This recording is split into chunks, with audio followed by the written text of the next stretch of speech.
Yamanliklar Vashingtonni strategik boshi berk ko'chaga olib chiqishdi. AQShning Yaman xusiylariga qarshi harbiy amaliyoti ularning ovozini o'chirish uchun yetarli bo'lmadi.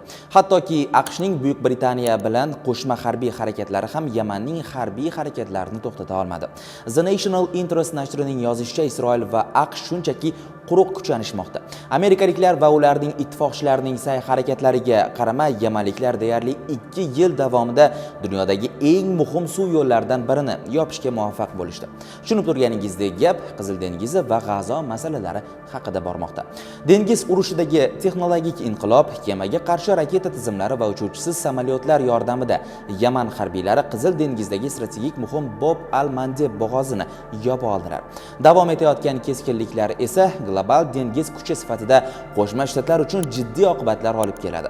Yamanliklarda mavjud bo'lgan dronlar va quruqlikdagi raketa tizimlari endi qirg'oq bo'yi hududlardan yuzlab, hattoki minglab kilometr uzoqliklardagi yer usti harbiy kemalarni yo'q qila olishga qodir.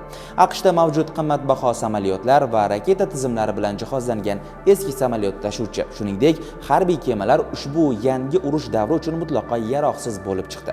Shuningdek, AQSh harbiy dengiz kuchlari endi UAVlar va kemalar, raketalarga qarshi kurashishning yangi usullarini qidirmoqda. Bundan tushunish mumkin bo'lgan ikkita jihat bor.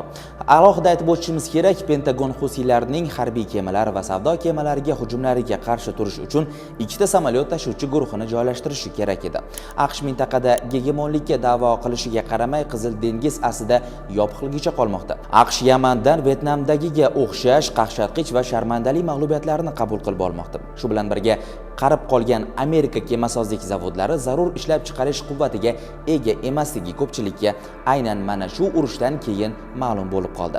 Yamandan tashqari Qo'shma Shtatlar uchun shundoq ham ko'plab muammolar bor. Ular Xitoy bilan ziddiyat yuzaga kelgan taqdirda ittifoqchilari Filippin, Yaponiya, Janubiy Koreya va Tayvanni himoya qilishi zarur.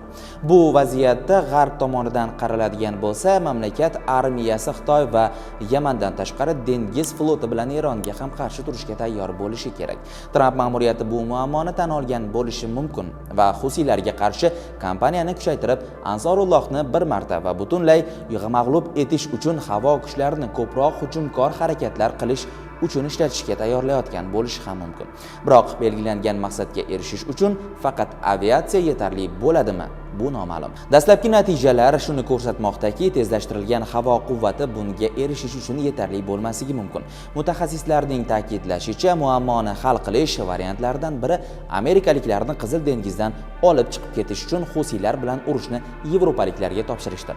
Axir Qizil dengiz transport yo'liga chiqish Vashingtonga kerak emas. G'arbiy Yevropaga aynan bu narsa kerak.